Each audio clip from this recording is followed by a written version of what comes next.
تقریباً 30 صحابہ کرام نے معراج کی روایت کو بیان کی ہے۔ روایت کا خلاصہ یہ ہے کہ معراج کی رات حضور اکرم صلی اللہ علیہ وسلم ام ہانی کے گھر تشریف فرما تھے۔ یہ ام ہانی آپ کے چچا زاد بہن ہے، حضرت علی رضی اللہ تعالی عنہ کی حقیقی بہن ہے۔ ام ہانی رضی اللہ تعالی عنہ کے گھر میں میرے اور آپ کے محبوب جناب محمد رسول اللہ صلی اللہ علیہ وسلم آرام فرما رہے تھے۔ جبرائیل امین آسمان سے تشریف لاتے ہیں، اللہ کے حکم سے آتے ہیں اور اللہ کے فرمان لے کر آتے ہیں، اور اللہ کے رسول صلی اللہ علیہ وسلم کے پاس آ کر کھڑے ہو جاتے ہیں۔ جبرائیل اللہ کے رسول صلی اللہ علیہ وسلم کے بارے میں اللہ سے پوچھتا ہے، اے اللہ، میں اس محبوب پیغمبر کو، اس محبوب کو، تیرے اور میرے محبوب اور ساری کائنات کے محبوب کو کس طرح اٹھاؤں؟ یہ آرام کر رہے ہیں۔ جبرائیل نے کہا، یا اللہ، کیا میں ان کا نام لے کر یا محمد کہہ کر اس کو بیدار کروں، یا ایھا المزمل کہہ کر، یا ایھا المدثر کہہ کر، یا یاسین اور طٰہٰ کہہ کر پکاروں؟ کس طرح ان کو میں نیند سے بیدار کروں؟ کس طرح میں ان کو نیند سے اٹھاؤں اور آپ کے پاس لے کر جاؤں؟ تو اللہ تبارک و تعالیٰ نے کہا، میرا محبوب تمام محبوب میں نرالا ہے، میرا محبوب تمام محبوب میں سب سے افضل اور ارفع ہے، تو میرے محبوب کو جگانے اور بیدار کرنے کا طریقہ بھی الگ ہونا چاہیے، طریقہ کار بھی الگ ہونا چاہیے۔ میرے محبوب پیغمبر کو بیدار کرنے کی اور جگانے کی شان بھی الگ ہونی چاہیے۔ اللہ تبارک و تعالیٰ نے جبرائیل سے کہا، جبرائیل، نام لے کر میرے محبوب کو مت جگاؤ، بلکہ میرے محبوب کے تلوے میں اپنے ہونٹ کو لگاؤ، تیرے ہونٹ کی ٹھنڈک سے میرے محبوب بیدار ہوں گے، پھر میرے محبوب کو لے کر میرے پاس آؤ۔ اللہ کے رسول صلی اللہ علیہ وسلم جبرائیل امین کے ساتھ براق پر سفر کرتے ہوئے مسجد اقصی تشریف لائے۔ یہاں تمام کے تمام انبیاء کرام علیہم الصلوۃ والسلام موجود تھے۔ یہاں پر موسیٰ کلیم اللہ بھی موجود تھے، مسجد اقصی میں ابراہیم خلیل اللہ بھی موجود تھے، اور عیسیٰ روح اللہ بھی موجود تھے۔ تمام کے تمام 1,24,000 انبیاء کرام علیہم الصلوۃ والسلام آپ کے منتظر مسجد اقصی میں موجود تھے۔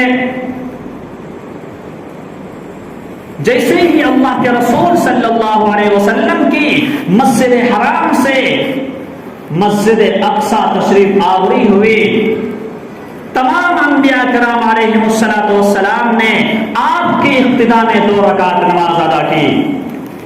اسی وجہ سے آپ علیہ الصلوۃ والسلام کو امام الانبیاء کہا جاتا ہے۔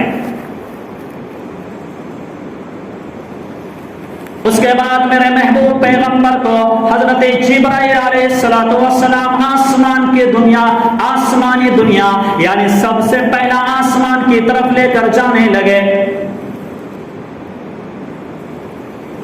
جب آسمان دنیا پر پہنچے، جب پہلے آسمان پر پہنچے، آسمان کے دربان نے کہا، آسمان کے واچ مین نے کہا، آسمان کے محافظ نے کہا، آسمان کے خازن نے کہا، کون ہے؟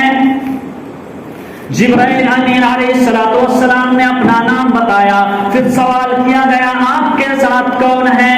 تو جبرائیل علیہ الصلوۃ والسلام نے کہا، معی محمد صلی اللہ علیہ وسلم، میرے ساتھ محمد صلی اللہ علیہ وسلم ہے۔ جبرائیل سے پوچھا گیا کون؟ تو جبرائیل نے اپنا نام بتایا۔ پھر سوال کیا گیا، جبرائیل تیرے ساتھ کون ہے؟ تو جبرائیل نے کہا، میرے ساتھ محمد صلی اللہ علیہ وسلم ہے۔ یہ کہتے ہوئے آسمان کے اوپر جو دروازے پر متعین تھے، جو دروازے پر موجود تھے، انہوں نے یہ کہتے ہوئے آسمان کا دروازہ کھول دیا، مرحبا بہ فنعم المجیء جاء، مرحبا خوش آمدید مجید آپ کا آنا مبارک ہو۔ اللہ کے رسول صلی اللہ علیہ وسلم پہلے آسمان پر پہنچے، پھر دوسرے آسمان پر، پھر تیسرے، پھر چوتھے، پھر چھٹے، پھر پانچویں، پھر چھٹے، پھر ساتویں، اسی طرح تمام آسمان پر پہنچنے کے بعد مقام سدرۃ المنتہا پر پہنچے۔ ہر آسمان پر کسی نہ کسی پیغمبر سے ملاقات ہوتی۔ حضرت آدم علیہ السلام سے ملاقات ہوئی، حضرت ابراہیم خلیل اللہ سے، حضرت عیسیٰ روح اللہ سے، حضرت نوح علیہ السلام سے ملاقات ہوئی، حضرت زکریا، حضرت ادریس سے ملاقات ہوئی، بہت سارے پیغمبر سے آسمان کے سفر کے دوران ملاقات ہوئی۔ اللہ کے رسول صلی اللہ علیہ وسلم مقام سدرۃ المنتہا پر پہنچے، وہاں پر ایک بیر کا درخت تھا، بیر کا درخت تھا۔ اس بیر کے درخت کے بارے میں روایت میں موجود ہے کہ اس درخت کا پھل مٹکے کے برابر اور پتے ہاتھی کے کان کے برابر تھے۔ آگے میرے محبوب پیغمبر فرماتے ہیں میں اتنا قریب اللہ کے پہنچ گیا، اسمع فیہ صریف الاقلام، میں وہاں قلموں کے چلنے کی آواز سن رہا تھا۔ اللہ کے رسول صلی اللہ علیہ وسلم جب مقام سدرۃ المنتہا پر پہنچے، وہاں بیر کے درخت پر سونے کی تتلیاں موجود تھی۔ جبرائیل امین سے اللہ کے رسول پوچھتے ہیں جبرائیل امین یہ کیا چیز ہے؟ تو جبرائیل امین کہتے ہیں یہ آپ کے استقبال میں، آپ کی آنے کی خبر سن کر آپ کے استقبال میں آئے ہوئے یہ فرشتے ہیں جو آپ کی زیارت کے لیے اور آپ کے دیدار کے لیے اس درخت پر برسوں انتظار کر رہے ہیں۔ اللہ کے رسول صلی اللہ علیہ وسلم سدرۃ المنتہا سے آگے جا رہے ہیں۔ جبرائیل امین سے کہا جبرائیل چلو میرے ساتھ، تو جبرائیل نے کہا کہ اب اس سے آگے میں نہیں جا سکتا۔ تو اللہ کے رسول صلی اللہ علیہ وسلم نے کہا جبرائیل اس سے آگے تم کیوں نہیں جا سکتے؟ تم نے زمین کا میرے ساتھ سفر کیا، تم نے ساتوں آسمان کا میرے ساتھ سفر کیا، اب تم اس سے آگے کیوں نہیں جا سکتے؟ تو جبرائیل نے کہا اس سے آگے اگر میں جاؤں گا میرے 360 پر جو ہے یہ سارے پر جل کر راکھ ہو جائیں گے، اس وجہ سے میں اس سے آگے نہیں جا سکتا۔ میں رب کی تجلی سے ڈرتا ہوں، رب کی تجلی اتنی شدت اختیار کر جاتی ہے یہاں سے آگے کہ میرے 360 پر جو موجود ہے یہ تمام کے تمام پر رب کی تجلی اور رب کی نورانیت کی وجہ سے جل کر راکھ ہو جائیں گے۔ موسیٰ علیہ السلام نے جب کوہ طور پہ کہا تھا رب انی ارانی، جب موسیٰ علیہ السلام نے کہا اے میرے پروردگار میں تمہاری زیارت کرنا چاہتا ہوں، اے میرے خدا میں تجھے دیکھنا چاہتا ہوں، تو رب کائنات نے کہا تھا، اللہ تبارک و تعالیٰ نے کہا کہ اے موسیٰ میں اس طور پہاڑ پر اپنی تجلی ڈالوں گا، اگر تم اس تجلی کو برداشت کر لو گے تو میں سمجھ لوں گا تم مجھے دیکھ لو گے۔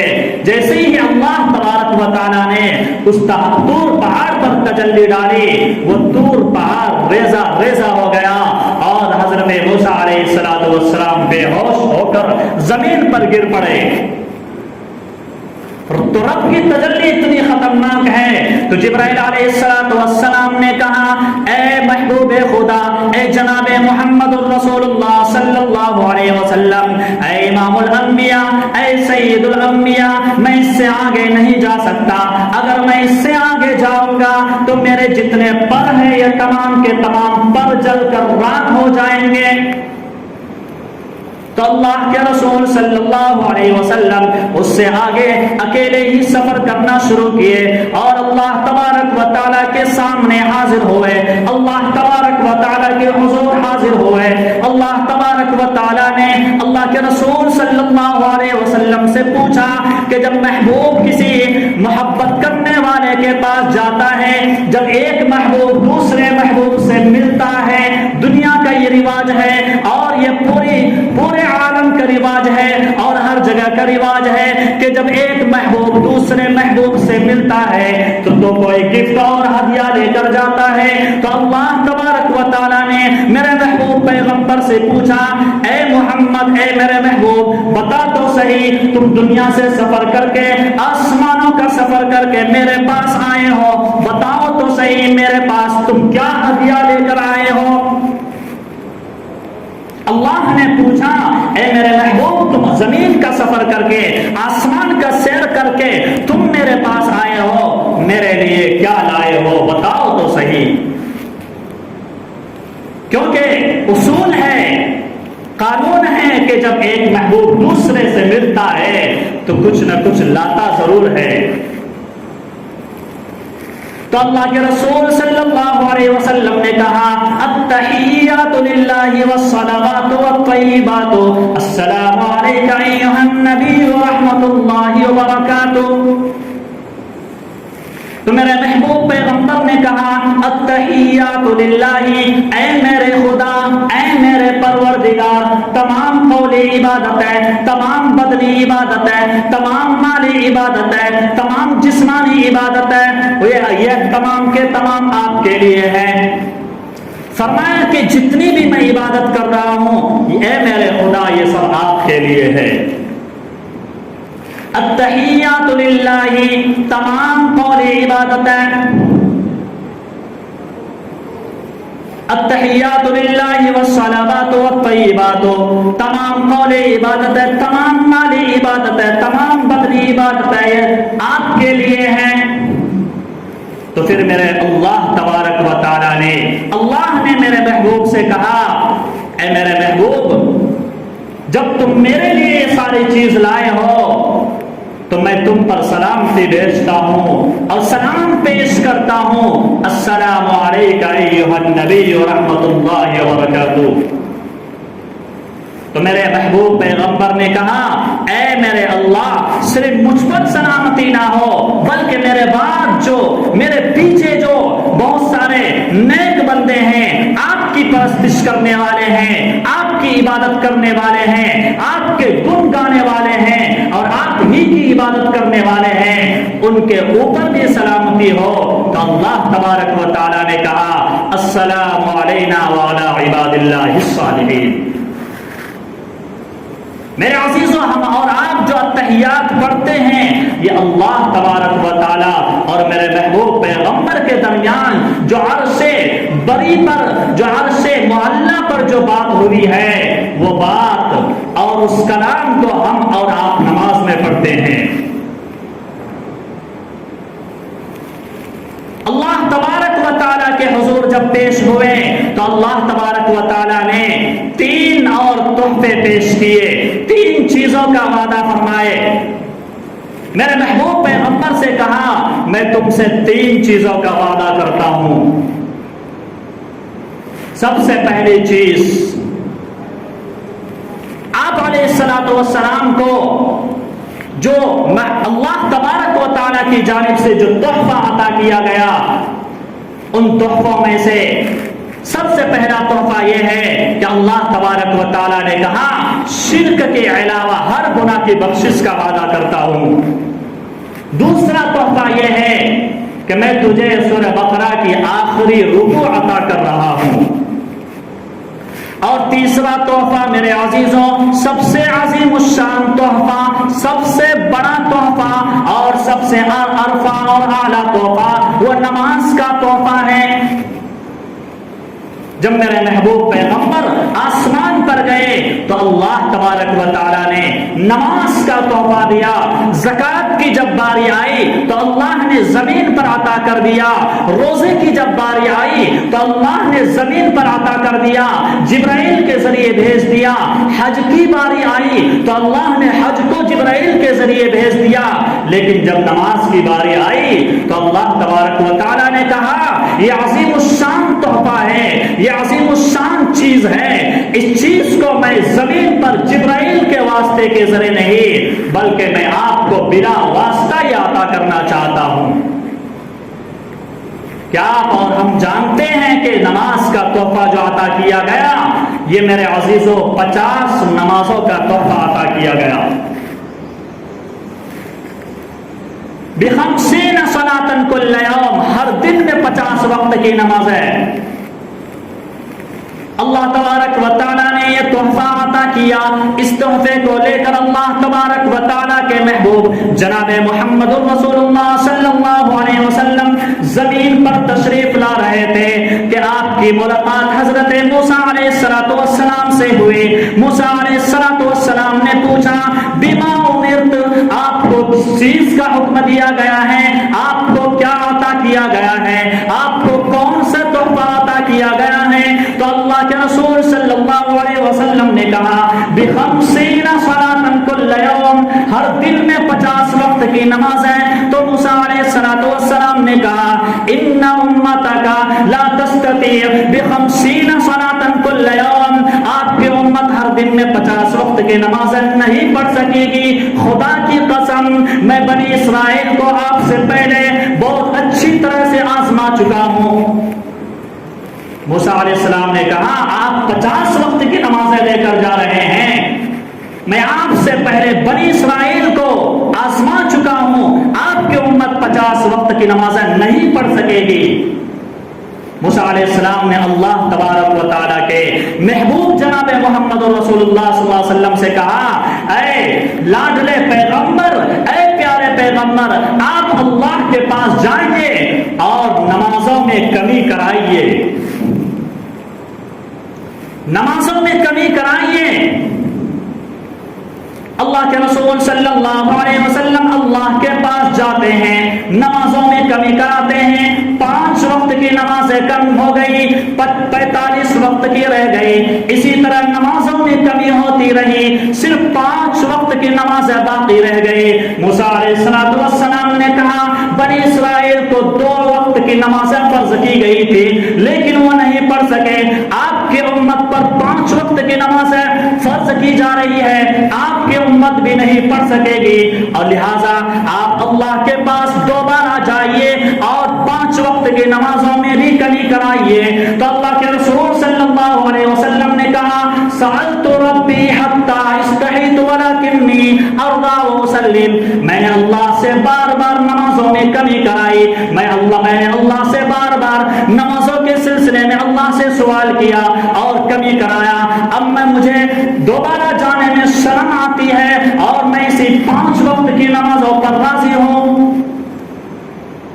اللہ کے رسول صلی اللہ علیہ وسلم نے کہا میں بار بار گیا اور 45 وقت کی نمازیں میں نے کمی کرا لی, اب مجھے جانے میں شرم آتی ہے, حیا آتی ہے, میں اس سے آگے کم نہیں کرا سکتا, میں اس سے کم نہیں کرا سکتا.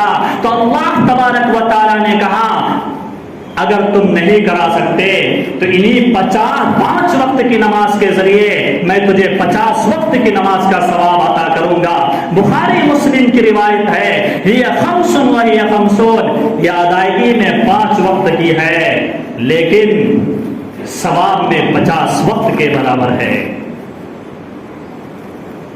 لیکن میرے عزیزوں, موسیٰ علیہ السلام نے کہا آپ کی امت نہیں پڑھ سکے گی, اور موسیٰ علیہ السلام کی بات آج حرف بحرف صادق آ رہی ہے اور ثابت آ رہی ہے. سوچئے, تھوڑی دیر کے لیے سوچئے, اگر 50 وقت کی نمازیں ہوتی تو کیا ہمارے کو کھانے کو ٹائم ملتا, پینے کو ٹائم نہیں ملتا, سونے کے لیے ٹائم نہیں ملتا. ادھر نماز پڑھی ترنت دوسری نماز کے لیے جاؤ، ادھر نماز سے فارغ ہوئے پھر دوسری نماز کے لیے جاؤ۔ 50 وقت کی نمازیں فرض کی گئی تھی، لیکن میرے عزیزو آج جب 5 وقت کی نمازیں بھی فرض کی گئی ہے تو میرے عزیزو آج ہم میں سے کتنے لوگ ہیں اپنی گریبان میں جھانک کر دیکھیں، اپنی زندگی کے پیپر کو کھنگال کر دیکھیں اور اس پر غور فکر کر کے دیکھیں کہ ہم 5 ٹائم کی نماز بھی پڑھتے ہیں یا نہیں پڑھتے ہیں، یا صرف جمعے حاضر ہوتے ہیں، اور جمعے کے دن بھی آخری ٹائم میں نماز پڑھ کے سلام پھیرتے ہی فوراً گھر چلے گئے۔ ایسا محسوس ہوتا ہے کہ ایک لمبے عرصے سے جیل میں موجود تھا اور جیل کا جیسے ہی دروازہ کھولا فوراً ہی آنن فانن گھر کی طرف رواں دوا ہو گئے۔